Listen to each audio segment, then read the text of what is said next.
ദൈവത്തിന് സ്തോത്രം. പ്രഭാതമന്നയിലേക്ക് ഏവർക്കും സ്വാഗതം.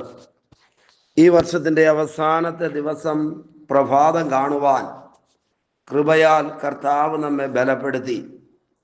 പുറകിലോട്ട് തിരിഞ്ഞു നോക്കിയാൽ നമുക്കറിയാം, ഓരോ ദിവസവും നമുക്ക് വേണ്ടിയത് നൽകിത്തന്ന അത്ഭുതകരമായി ദൈവം നമ്മെ നടത്തുകയായിരുന്നു.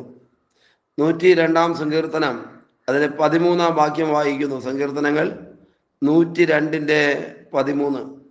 നീ എഴുന്നേറ്റ് സിയോനോട് കരുണ കാണിക്കും, അവളോട് കൃപ കാണിപ്പാനുള്ള കാലം, അതെ, അതിന് സമയം വന്നിരിക്കുന്നു. പ്രിയരെ, ഈ അനുഗ്രഹിക്കപ്പെട്ട തിരുവചനത്തിൻ്റെ നന്മകൾ പ്രാപിക്കേണ്ടതിന് ഇന്ന് പകൽ ദൈവമായ കർത്താവ് നമ്മെ ബലപ്പെടുത്തട്ടെ.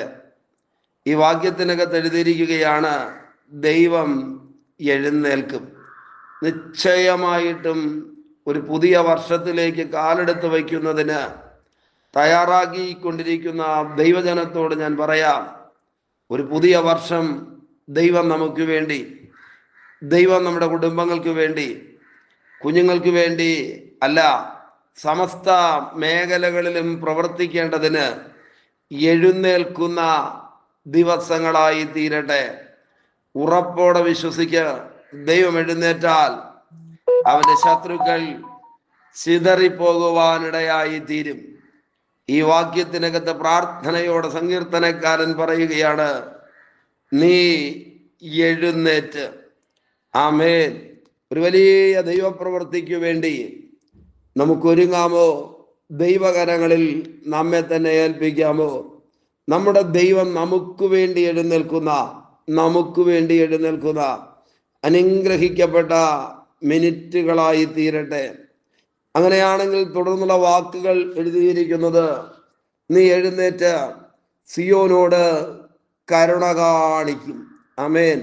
ദൈവജനത്തോട്, പ്രാർത്ഥിക്കുന്നവരോട്, അവരുടെ വിഷയങ്ങളോട് ദൈവം കരുണ കാണിക്കുമെന്ന്. ഇന്ന് പകൽ ദൈവജനമേ, നാം തിരിച്ചറിയണം, ദൈവം നമ്മോട് കരുണ കാണിച്ചാൽ വലിയ ദൈവ പ്രവർത്തികൾ വിഷയങ്ങൾക്കകത്ത് വെളിപ്പെടുവാനിടയായി തീരും.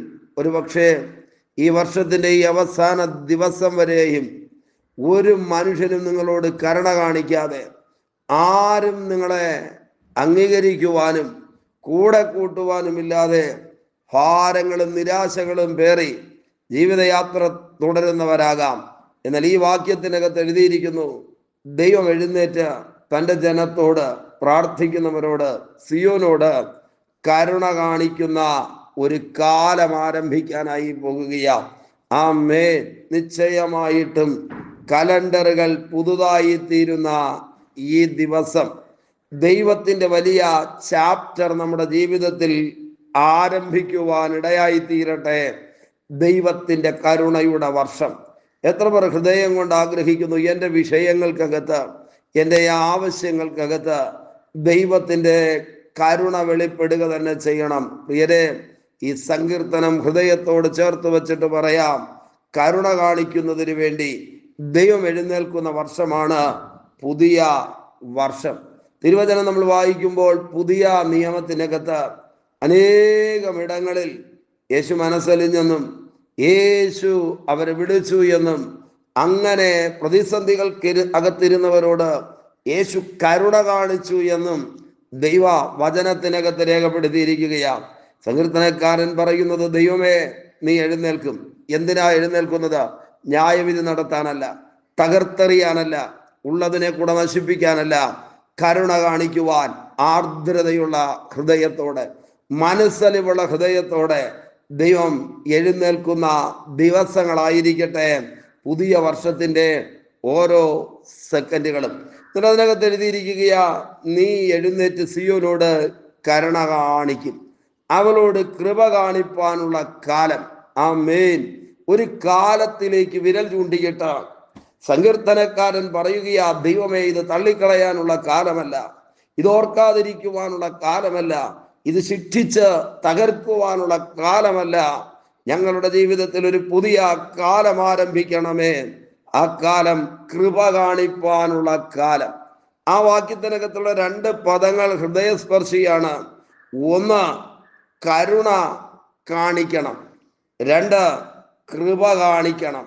നിശ്ചയമായിട്ടും ആമേൻ, ദൈവത്തിന് മനസ്സലിവുണ്ടായിട്ട് ചില വലിയ ദൈവപ്രവൃത്തികൾ വെളിപ്പെടട്ടെ. കുഷ്ഠരോഗികൾ യേശുവിനോട് പറഞ്ഞു, യേശുവേ, നിനക്ക് മനസ്സലിഞ്ഞാൽ ഒരത്ഭുതം എൻ്റെ ജീവിതത്തിൽ നടക്കും. ഇന്ന് പകൽ അങ്ങനെ തന്നെ വിശ്വസിക്കാമോ? ദൈവം പ്രാർത്ഥിക്കുന്നവരോട് കൃപ കാണിക്കുന്നൊരു കാലം ആരംഭിച്ചിരിക്കുകയാണ്.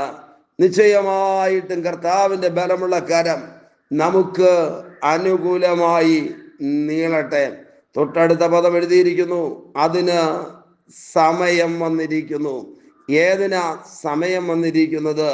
ദൈവം എഴുന്നേറ്റ് തൻ്റെ ജനത്തിനു വേണ്ടി കരുണ കാണിക്കുന്ന സമയങ്ങൾ, പ്രാർത്ഥിക്കുന്നവരോട് കൃപ കാണിപ്പാനുള്ളൊരു കാലം.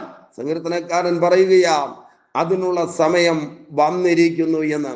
അങ്ങനെയാണെങ്കിൽ വചനത്തിന്റെ അടിസ്ഥാനത്തിൽ ഞാൻ ഉറപ്പോടെ പറയാം, ഇനിയുള്ള കാലങ്ങൾ പിശാചിന്റെ പ്രവൃത്തിയുടെ കാലമല്ല. ഇനിയുള്ള സമയങ്ങൾ നമ്മുടെ ജീവിതത്തിൽ തകർന്നു പോകാനും നശിക്കാനും കരയുവാനും ഹോസ്പിറ്റലുകൾ കയറിയിറങ്ങുവാനുമുള്ള കാലമല്ല. വിശ്വസിക്കുക, ദൈവം നമുക്ക് വേണ്ടി എഴുന്നേൽക്കുന്ന, ദൈവം നമ്മോട് കരുണ കാണിക്കുന്ന അനുഗ്രഹിക്കപ്പെട്ട ചില നാളുകളെ ദൈവം നമ്മുടെ ആയുസ്സിൽ കൂട്ടിച്ചേർക്കുകയാം. ഈ വാക്യം പറയുന്നത്, നീ എഴുന്നേറ്റ് സിയോനോട് കരുണ കാണിക്കും. ആമേൻ. ദൈവം കരുണ കാണിച്ചാൽ നിശ്ചയമായിട്ടും വലിയ ദൈവ പ്രവർത്തികൾ വെളിപ്പെടുക തന്നെ ചെയ്യും. നീ എഴുന്നേറ്റ് സിയോനോട് കരുണ കാണിക്കും. അടുത്ത പദം, അവളോട് കൃപ കാണിപ്പാനുള്ള കാലം. അർഹതയില്ലാതിരുന്നാലും എന്തെങ്കിലും ലഭിക്കുന്നു എങ്കിൽ അതിൻ്റെ പേരാണ് കൃപ. ആമേൻ. പുതിയൊരു വർഷത്തിന്റെ ആരംഭ ദിവസങ്ങളിൽ പ്രാർത്ഥനയോടെ ദൈവസന്നിധിയിൽ സമർപ്പിച്ച വിഷയങ്ങൾക്കകത്ത് ദൈവത്തിന്റെ കരുണയും കൃപയും ഇറങ്ങി നിൽക്കുന്ന ദിവസങ്ങളായി മാറട്ടെ.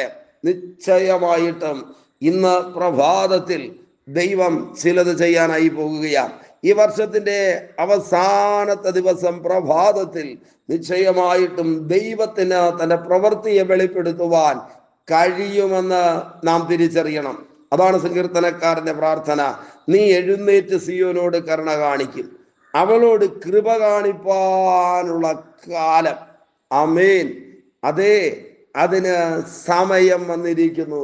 ദൈവം നമ്മോട് കൃപ കാണിക്കുന്ന, ദൈവം നമ്മുടെ കുടുംബത്തോട് കൃപ കാണിക്കുന്ന, നമ്മുടെ കൊച്ചു കുഞ്ഞുങ്ങളോട് കരുണയും മനസ്സലിവും കാണിക്കുന്ന, അത്ഭുതങ്ങളുടെയും ദൈവപ്രവൃത്തികളുടെയും ദൈവിക വിടുതലിന്റെയും പുതിയ ദിവസങ്ങളെ ദൈവം ദാനമായി നൽകട്ടെ. നമുക്ക് ഒരുമിച്ച് ദൈവത്തോട് പ്രാർത്ഥിക്കാമോ? പരിശുദ്ധ ദൈവമേ, സ്വർഗസ്ഥ പിതാവേ, ഈ സന്ദേശം കേട്ടുകൊണ്ട് പ്രാർത്ഥിക്കുന്ന മുഴുവൻ പേരെയും ദൈവം അനുഗ്രഹിക്കണമെന്ന് പ്രാർത്ഥിക്കുന്നു. പൊന്നുകരങ്ങളിൽ വഹിക്കുന്ന നന്മകളെ കൊടുക്കും. ദൈവത്താൽ അനുഗ്രഹിക്കപ്പെടട്ടെ. കരുണയും കൃപയും കാണിക്കുന്ന ദൈവപ്രവൃത്തിയുടെ നാളുകൾ ആരംഭിക്കുന്നത് കൊണ്ട് സ്തോത്രം.